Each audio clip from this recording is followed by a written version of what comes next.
Good evening, everyone.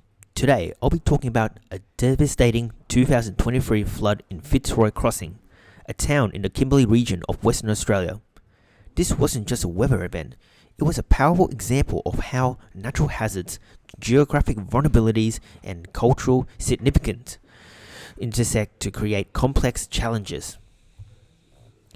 I'll take you through the history and cultural roots of Fitzory Crossing, the geographic and environmental conditions that shaped the flood, and crucially, the approaches of emergency problem solving, including theories and methods used in a disaster management.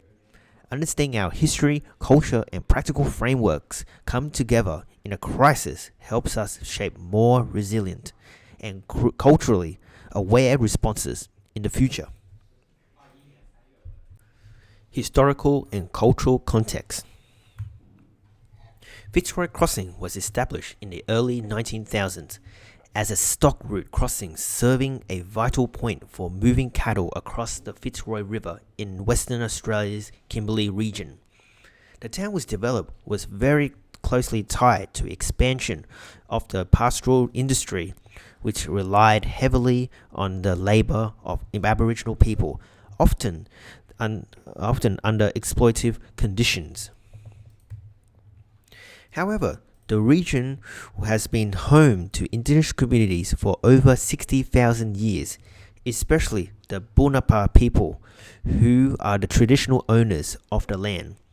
For the Bunapa people and other local Aboriginal nations, the Fitzory River Maturawa is not just a water source, but a sacred living ancestral being.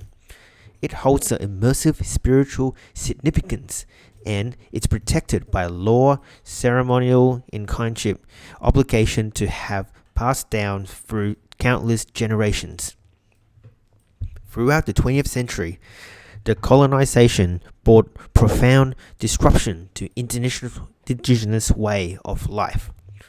Many families were forcibly removed from their land or brought to mission and the government settlements, policies, and assimilation and possessions, such as the stolen generation, left lasting intergenerational trauma.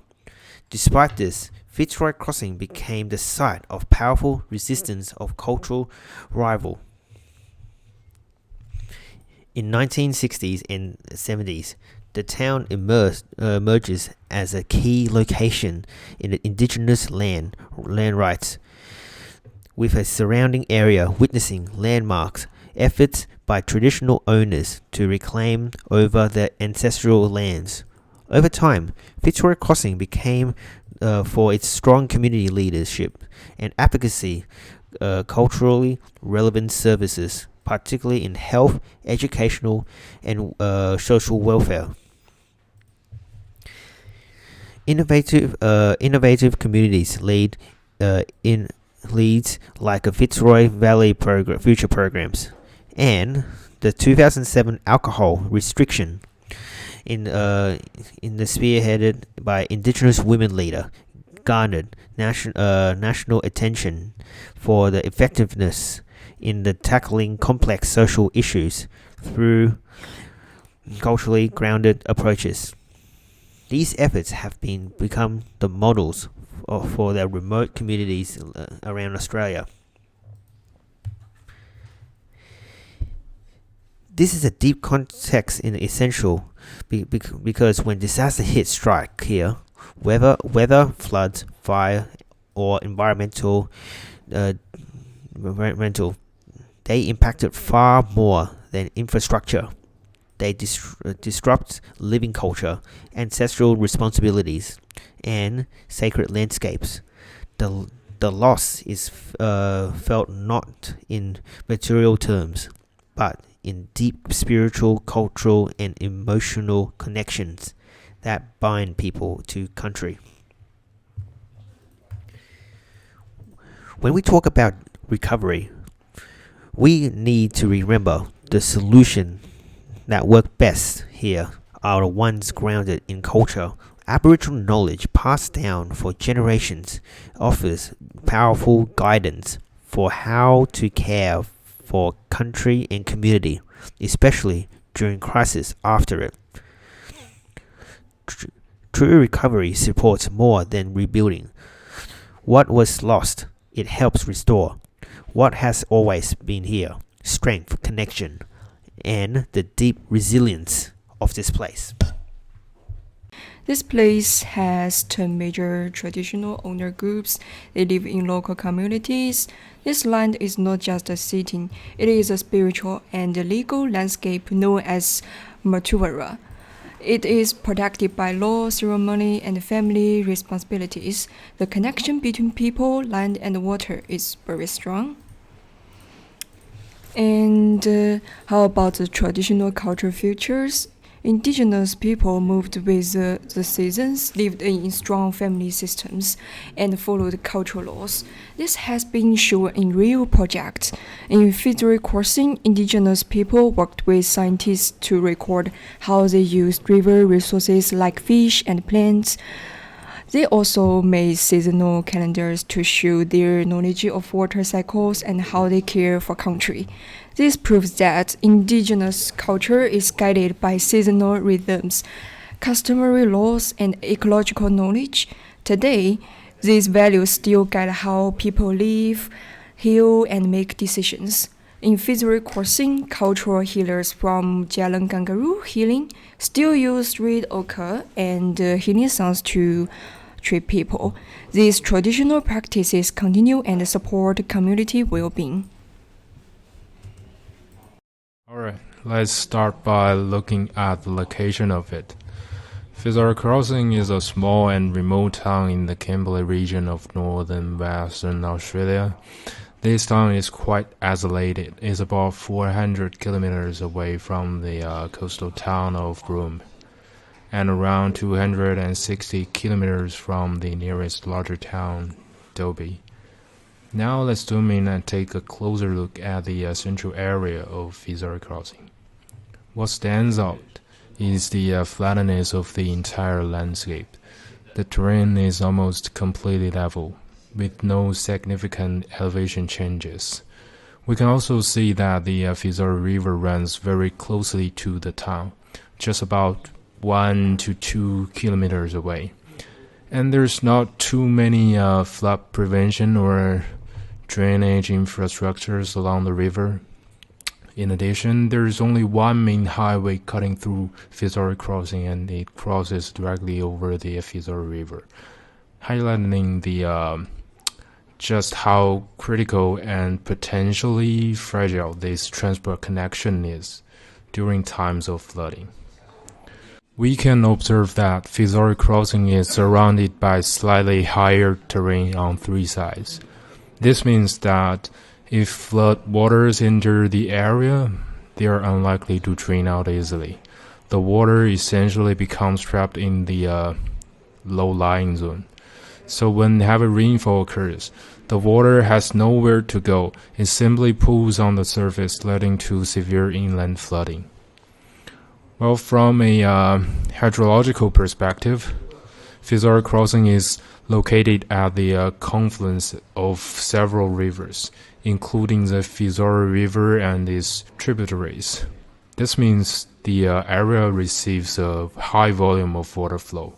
As a result, many change in upstream river discharge, whether due to rainfall, runoff, or other factors, can quickly overwhelm the system and lead to severe inland flooding. In terms to climate, from Figure 2 we can see that the region experiences distinct wet and dry seasons. During the wet season, monthly rainfall can reach up to 1,000 millimeters. This extreme concentration of rainfall puts enormous pressure on the river system and further increases the risk of flooding. Now let's take a look at the direct comparison between the town before and after the flood. On the left we see the pre-disaster map, but on the right, taken shortly after the flooding, we can see large areas submerged in water. Much of the land is covered in flood waters. This visual contrast clearly demonstrates the severity of the event. What was once a functioning town turned into a floodplain almost overnight. It also highlights how vulnerable the area is, not only due to its flat terrain and river system, but also because of the lack of flood-resilient infrastructure. Share with you some valuable insights from the Kimberley Recovery Plan. The Kimberley Recovery Plan is a comprehensive blueprint. A critical element of this plan is the involvement of traditional owners through the Fitzory Valley Flood Recovery Working Group. This ensures that decisions align with cultural values and the deep connection to the land, fostering a more culturally appropriate and effective recovery process. Now, let's dive into a core components of the plan that makes it a robust framework for disaster resilience. Firstly, integrated emergency management. The plan achieves multi-level coordination by establishing clear roles and responsibilities. The government works in tandem to ensure a seamless response and recovery effort. Secondly, construction of resilient infrastructure. Recognizing the weakness in Fitzory crossings infrastructure, the plan prioritizes the construction of more resilient structures. This Build Back Better principle not only restores what was lost, but also enhances the region's ability to withstand future disasters. Thirdly, community resilience. The plan emphasizes the self-recovery capacity of communities. By strengthening internal community connections, resources, and capabilities, the Kimberley government is empowering locals to mitigate disaster impacts. Moreover, the plan's multi-level coordination ensures that efforts are aligned from the state level down to the local level. Community engagement is a cornerstone of this coordination, with the Fitzory Valley Flood Recovery Working Group serving as a bridge between government and the community needs. The plan also highlights the importance of partnerships and collaboration. Community government collaboration and cross-sector collaboration are essential for delivering outcomes and support services. By working together, the government and community can leverage each other's strengths and resources, resulting in a more effective and efficient recovery process. Now, let's reflect on some of the practical methods deployed during the Fitzory crossing flood response. Aerial evacuations, mobile health clinics, and emergency coordination hubs were just some of the urgent interventions that saved lives and provided critical support.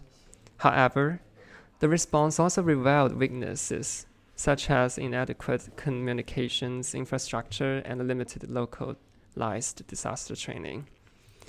These lessons learned are invaluable for improving future disaster preparedness.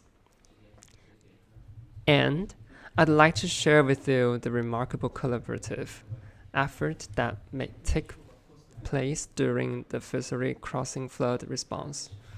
When disaster struck, emergency services personnel, volunteers, and the Australian Defence Force swiftly mobilized.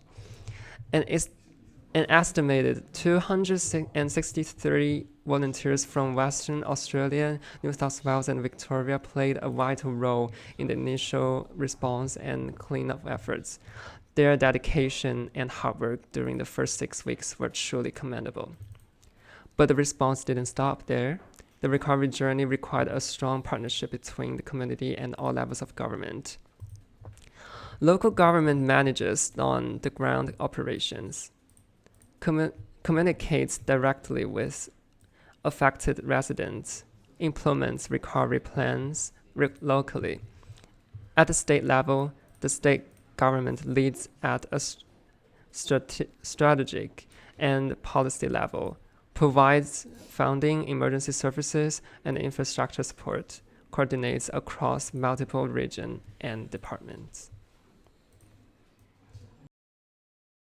Appropriate recovery. The 2023 flood in Fitzory Crossing damaged more than homes. It damaged culture. People lose the connection to burial sites, sacred land, and seasonal routines. This caused a spiritual pain and a feeling of being cut off from country. Some shelters did not respect family structure or privacy, and many people felt uncomfortable. Help messages were not in local languages, so elders could not understand or respond. Local groups like Mero were very important. They gave updates in local languages, helped families, and used the traditional knowledge to help people feel better. People trusted them more than outside help. To really recover after a disaster, we must think about culture. That means using trauma information, care, and giving cultural support. Before rebuilding, we must check for secret places and protect them. Recovery should be led by the community. Indigenous groups like the Matuvara Fitzory River Council are working for water rights, shared land management, and a better future. So culturally appropriate recovery means respecting culture, supporting the traditions, and giving power to indigenous leaders. That is how we build long-term resilience.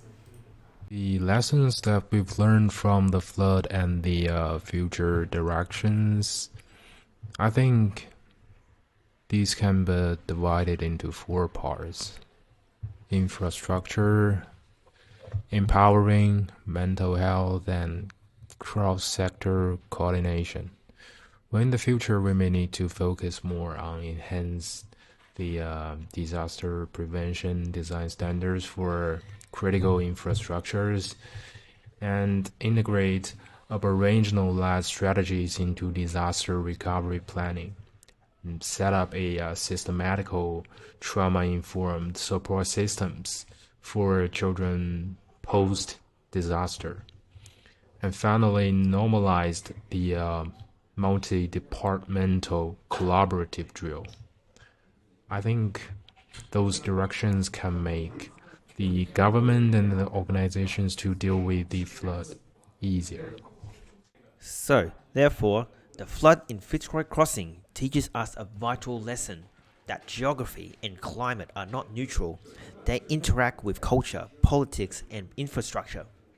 That resilience comes from community knowledge, not just technical solution, and that emergency response must evolve to become more inclusive, culturally intelligent, and grounded in both indigenous and specific ways of knowing.